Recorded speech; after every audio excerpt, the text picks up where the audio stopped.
Good afternoon. So I want to take you on a bit of a mind journey, if you will, with a concept that I've been mulling over now for probably about 10 years.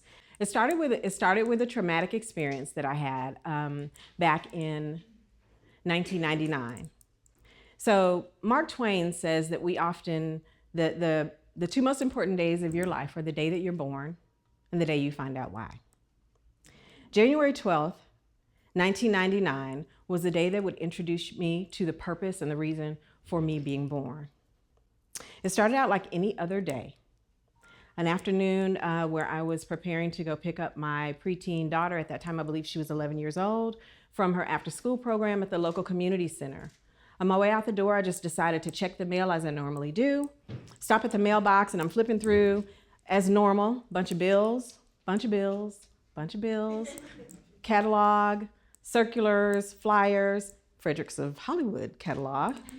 And then there was something that should not have been significant, but for some reason, this plain white envelope with my name highlighted caught my attention. It was from the Fulton County Health Department. And in that moment, my stomach began to churn. Something in me knew that this envelope, the information contained in this envelope, was not going to be good news. Didn't open in the envelope. I jumped in the car, drove down the street to get my daughter. It literally felt like nobody else was on the road that day except me. I don't remember a stoplight. I don't remember a stop sign. I don't remember any other cars. It was as if I was having an out-of-body experience. Picked up my daughter. I got back home, and I'm climbing the stairs to my apartment, and literally my knees went limp. I knew exactly what the information was going to be in that envelope. I got home, I opened the envelope, and there was a very cryptic message. You need to come in to see us as soon as possible. My first thought was, I need to get my daughter prepared, get her homework done, prepare dinner, get her out of my sight so that I could deal with what was going on in my psyche in the moment. My next thought was I needed to call my guy. I had not too long before moved to Atlanta, Georgia from Las Vegas, which is my home, and met an amazing man, became engaged to him, and we were planning to merge our families. And my thought was I need to call him.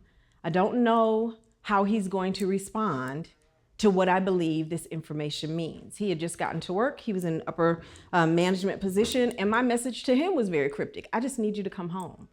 And he says, well, I manage a team of 200 people. What am I going to tell them? I don't know what you're going to tell them, but I need you. I need you to come home. He came home, and I handed him the envelope.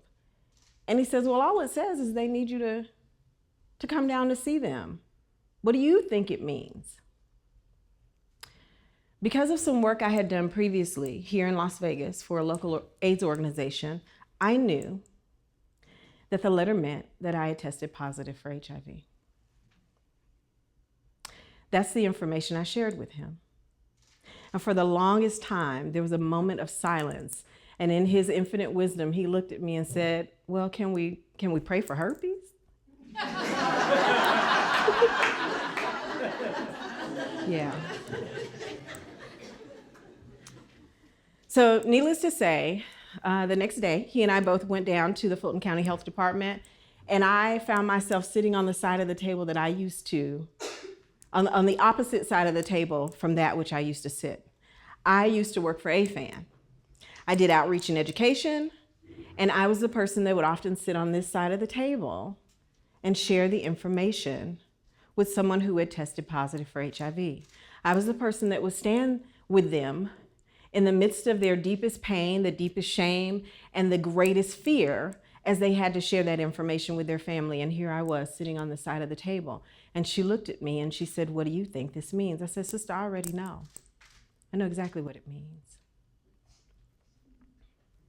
My life became a series of tests, therapy sessions, vaccinations, conversations, all types of things centered around this disease, HIV. I had to go through a list of people and make phone calls that I never thought I would have to make. Had to call my best friend and let her know what was going on with me. I called my mother and let her know that I had contracted what at that time was seen to be a very terminal, fatal disease. There weren't the medications that we have today. There wasn't the expectation that you were going to live with HIV. HIV in 1999 was a death sentence. As you can imagine, everybody brought their own perspective to my experience. Many of those perspectives included finger pointing, blaming, shaming, and what we now call today slut shaming. I was put on trial by so many people for the things that I had chosen to do in regard to my sexual expression, and within myself, I put myself on trial for the things that I had allowed to be done to me in regard to my sexual expression. About 3 weeks after getting the HIV diagnosis, we found out that we were expecting, and I made a decision in the midst of this turmoil and this pain and this shame that I was in around that pregnancy that I probably would not have otherwise made. The one person who stood as my rock during this situation, aside from the gentleman that I was engaged to, was my father. And every day my father would call me and say, something just doesn't sound right. You know, I have 3 brothers. I'm the only girl. My dad would say, of all my kids, you're the most responsible. Of all my kids, like when my parents had gotten divorced when I was 25, and I sat both of them down and had the birds and bees conversation with them, like, things are different out here now. You guys don't really know what you're getting into here. Here are condoms. This is how you use. That was the conversation I found myself having with my parents. And so my father kept saying, something just doesn't make sense. This doesn't make sense. Every day he would call. Every day he called, I was sinking deeper and deeper into my own dark night of the soul because I felt shame, and I kept getting flashbacks to, you know, dating experiences when I really didn't want to go all the way, and the guy kind of, you know, pushed and nudged, and before I knew it, I was being penetrated. I made conscious, you know, went through my mental Rolodex of situations that I had been in, either by choice or by force. How did I get in this place? That was my question. How did I get here? My guy is tested negative. I had not had unprotected sex with anyone in 10 years. The last person I had unprotected sex with had just gotten married, so it went through all the battery of tests. How did I end up in this situation? I sank deeper and deeper into this pit of shame and blame and self-degradation. And my mind kept spinning about, how was society going to view me? Here I was, a woman that was supposed to be a leader in my community, a leader on my job, a leader in my household, a leader in the church that I was attending at the time. How could I possibly walk around as a leader with this scarlet letter? But every day my father kept saying, something doesn't sound right. Are you sure? Are you sure? One day I heard him. I went to get another test. 4 months and 12 days into this living hell where I had contemplated suicide, I had terminated a pregnancy, my relationship had become a challenge, not because this man was not committed to me and did not love me, but because I could not bear the shame of this scarlet letter that I wore. I closed myself off to my daughter because looking at her caused me to think about, I'm not going to be here to see her become a grown woman. I'm not going to be here to see her mature. I'm not going to be here to see her get married. I'm not going to be here to have the talk about the birds and the bees with her. I get a phone call one day from the doctor, and she says, you need to come in. And at this point, I was literally suicidal. And I said, I can't take any more bad news. Whatever you need to tell me, you need to tell me right now over the phone. And she says, unfortunately, because of HIPAA laws, I'm not allowed to do that. I need you to come in to see me. Again, I call my guy. He leaves work. We go into the health department. And she literally looks at me with this grin on her face. And she says, you know, I feel like you've been playing me. And I said, what are you talking about? She said, you went and took another test. And I said, well, yeah, I kept playing over and over in my mind, my background, my history, my experiences. I could not figure out, other than a brutal rape that I had endured a couple of years prior, like, where did this come from? How did this happen? And she says, well, I'm the expert. Yeah, I actually am the expert. I'm the doctor. I should know everything about this disease, but you know yourself better than I know you. So just want to tell you I'm sorry. Apparently, we mixed up your test result with someone else's. You tested negative. To be sure, we need to do a third and final test. Back then, the rapid HIV test, the 20-minute swab, was not a popular or common thing. Back then, the rapid test took 2 days. So they did what they called a rapid test, and that one came back negative as well. You would think that that would be the exhale moment, the moment of freedom for me, where I would shift and come out of this dark night. But I didn't. The shame had become such a burden on me that my suicidal tendency, my suicidal depression at that moment turned into anger. I became angry. I became angry at the society that created the stigma that burdened me with the belief that because I had been associated with something related to my sexual expression, that I could not be seen as a viable and worthy leader. I had two choices. I could stay in that place of anger, which literally, y'all, took me from suicidal to homicidal.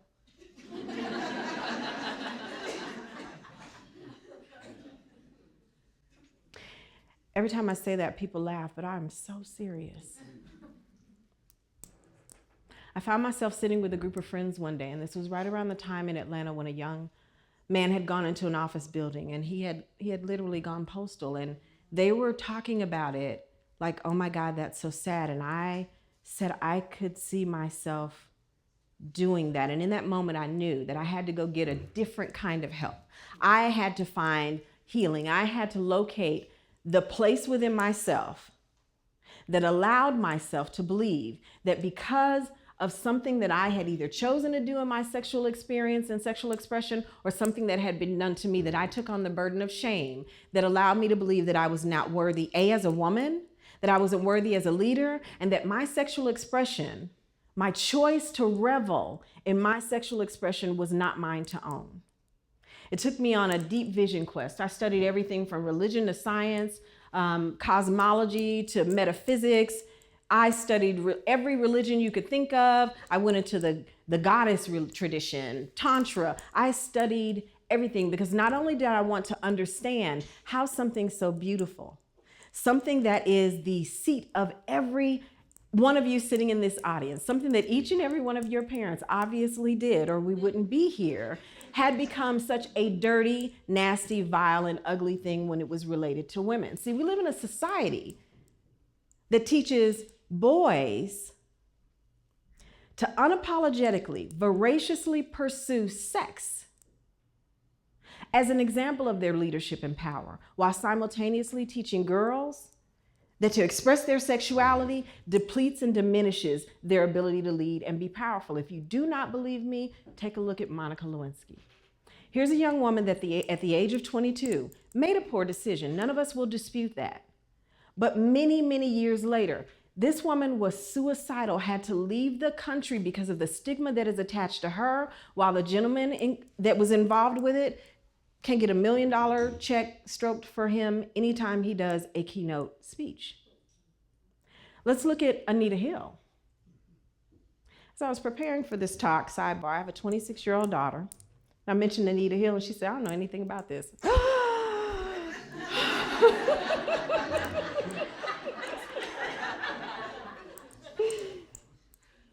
Anita Hill is a brilliant woman who, out of fear of losing her job, kept her mouth shut about sexual harassment.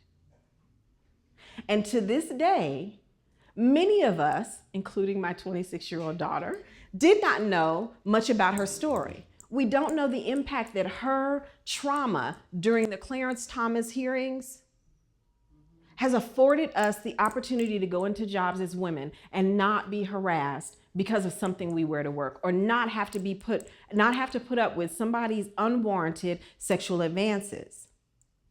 Right? I find that patriarchy and feminism have become interesting bed partners in this dilemma, because it seems that both of them require that women, particularly those of us who are viewed as leaders, that we abandon the expression and the ownership, the autonomy and the sovereignty around our bodies.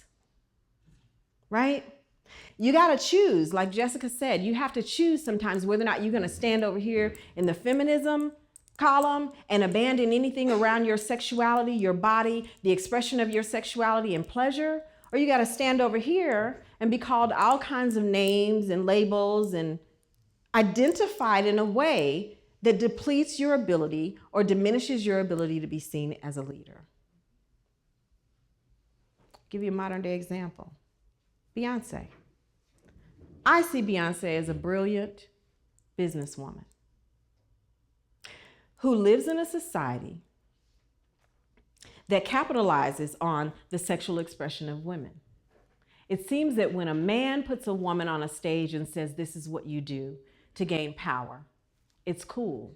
But when a woman chooses to do it on her own, then the questions and the debates show up. Is she a feminist? Well, why is she using her body? And my question is, why do we have to choose? Why can I not be a brilliant businesswoman capable of leading the next generation of women into the powerful positions of world changers and world leaders and still express my sexuality, still express my pleasure around my sexuality, and not be seen as less than, not be seen as a slut, not be seen as a whore, not be seen as somebody who, in order to get to that position, she must have slept her way to the top? Today, I want to invite you to really explore the way that you view women in their sexual expression. Explore in your mind whether or not you're willing to sit down and have the conversation with your daughter, your church group, every women's leadership conference that you attend, and even each other as you leave here this evening. Thank you so much for your time.